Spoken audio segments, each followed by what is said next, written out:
Les habíamos anticipado que teníamos otro tema relacionado con esto de los sentimientos y esto que también nos puede causar depresión en algunos momentos para algunos padres y madres, sobre todo cuando, y les digo el ejemplo puntual, ahora que estamos iniciando y arrancando una nueva etapa escolar, ese momento en el que los hijos parecería que dejan de ser nuestros. ¿Por qué? Porque uno les va a dejar, porque va viendo cómo empiezan a volar y para los padres a veces eso puede ser muy complejo. Le damos la bienvenida a Wagner Villasís, él es docente de Psicología de la Universidad de las Américas y le agradecemos por supuesto siempre por acompañarnos, Wagner. Gracias. Mucho gusto, un gusto. ¿Esto pasa, Wagner, esto que le estoy contando, esto que le acabo de narrar a nuestros televidentes? Sí, yo creo que en los últimos años es un tema más frecuente de consulta también en psicología, ¿no? ¿Por qué pasa? Digo yo, porque uno debería un poco tomarlo como normal, ¿no? Es que bueno, ya llegó este momento, vaya. Pero no, resulta ser un dolor ahí profundo a veces. Sí, de hecho, claro, es un tema normal, ¿no? Es decir, los niños en nuestra sociedad tienen que entrar, y bueno, cada vez más temprano, a estos procesos de escolarización. Es un proceso normal.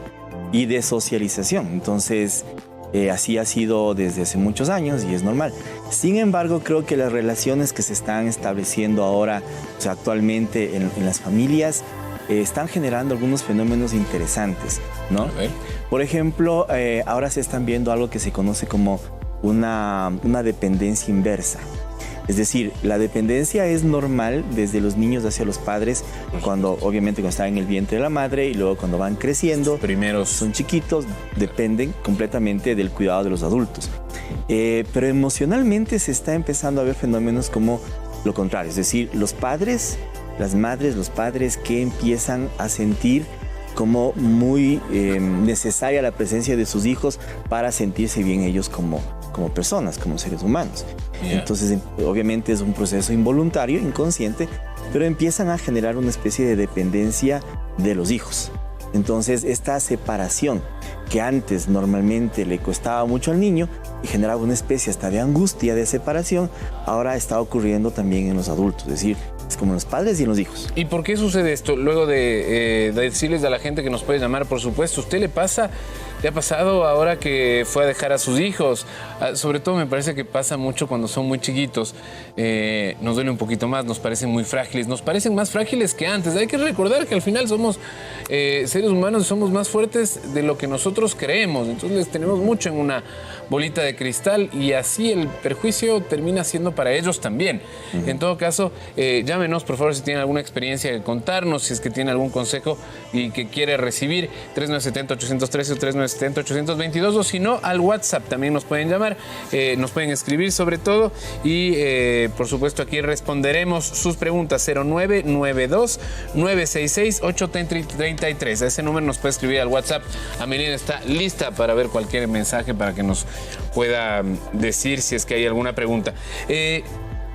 ¿Por qué está pasando esto? Es decir, ¿por qué los padres estamos sobreprotegiendo de alguna manera a nuestros hijos y nos cuesta tanto este desvínculo quizás en algún momento?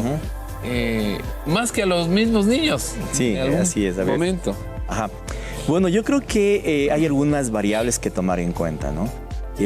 Una de las más importantes creo es que las relaciones en la familia se están definiendo de manera diferente en las últimas generaciones, ¿no? A ver. Es decir, de alguna manera la crianza antes era como más, entre comillas, espontánea. Y yo creo que hasta más dura en determinados momentos. Esto ha ido cambiando. A ver, uno hace la relación, la retrospectiva.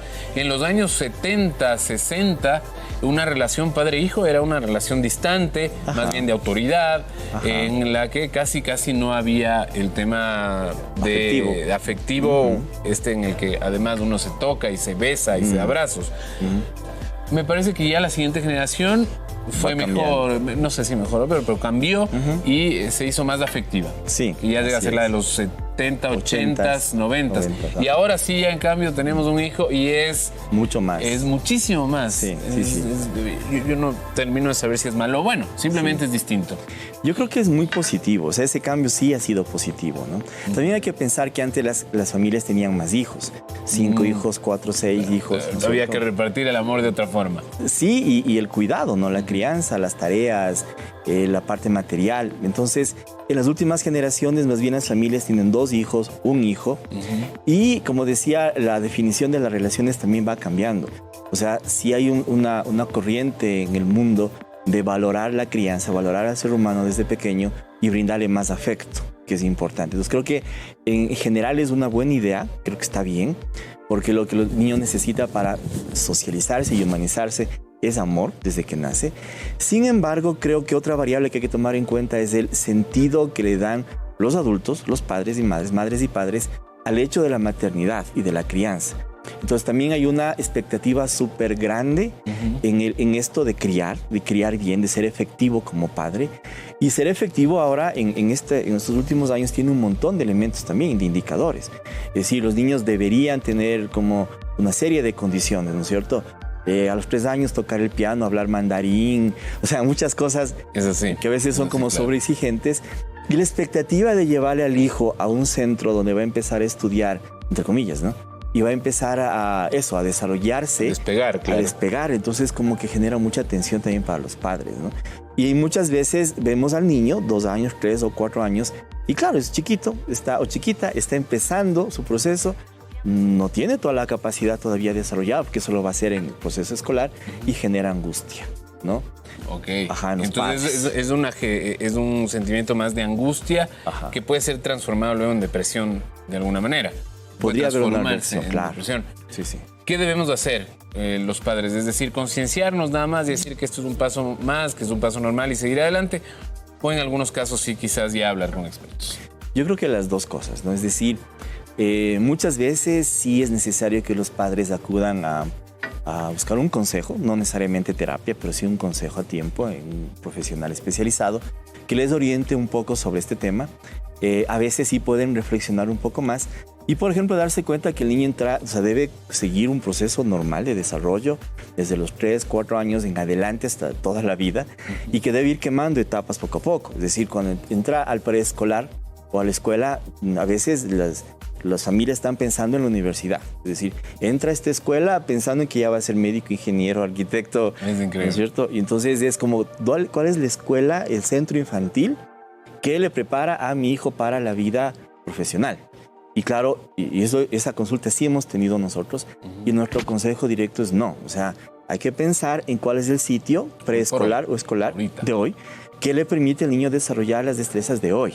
¿No es cierto? Jugando, aprendiendo, socializando, estudiando lo que tiene que aprender hoy. Entonces, yo creo que esa es la unidad. Y la otra vez sí necesitan revisar un poco cómo su estado emocional. Porque en la psicología hay una premisa y es que si es que los padres no se sienten bien consigo mismos, no se sienten realizados, queridos, amados, aunque adoren a sus hijos, que eso es honesto, no van a poder transmitir todo lo que quieren transmitir a sus hijos, sobre todo en el tema de seguridad. Entonces, casi siempre nuestra recomendación también es preguntarles a los padres cómo se sienten consigo mismos, cómo están con su propia vida emocional, ¿ya? Porque si no tienen estabilidad, no pueden brindar estabilidad. ¿Ya? Y entonces, desde esta inseguridad personal, muchas veces tienden a sobreproteger, por ejemplo. Entonces, sobreprotegen a los niños con buena intención, pero las buenas intenciones no cuentan y terminan generando muchas veces efectos perjudiciales para los niños. Ok, a ver, déjeme ver, nos están llegando algunos mensajes, Amelina, son precisamente de este tema, ¿verdad? Dice, a ver, felicitaciones por los programas muy educativos.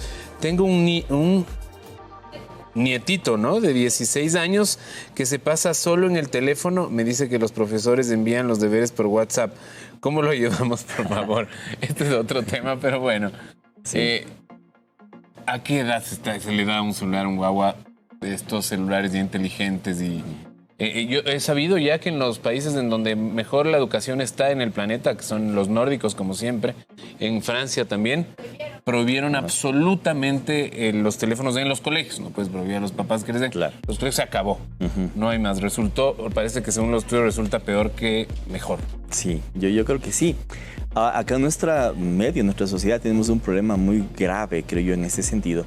Porque los padres están utilizando los teléfonos, las tablets como un sustituto de su función. Entonces hay muchísimas familias que nos consultan cosas así y desde pequeñitos el niño tiene 2 años, 3 años y no come si no le dan la tablet. Entonces le ponen la tablet, entonces el niño está comiendo, o sea, está mirando la tablet, se está distrayendo y no está comiendo. O sea, está como alimentándose de manera medio mecánica sin darle un sentido, por ejemplo, a lo que significa comer realmente.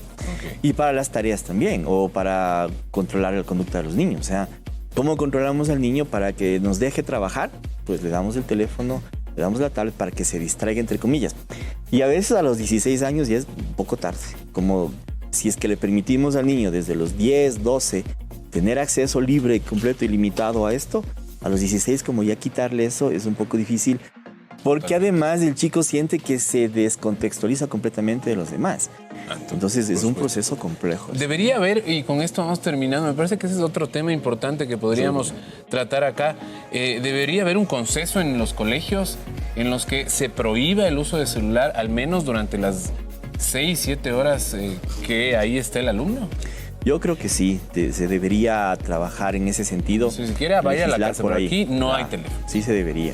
Es complicado porque hay colegios e instituciones que también ofertan el hecho de que los chicos aprendan el manejo más adecuado. Para eso que tengan ahí unos dositos y que les enseñen, pero claro, no que el guagua tenga que llevar necesariamente el teléfono. Muchísimas gracias por acompañarnos. Ha sido Wagner Villasís, docente de Psicología de la Universidad de las Américas, tema importante que hemos tratado aquí hoy pensando en usted. Nos vamos a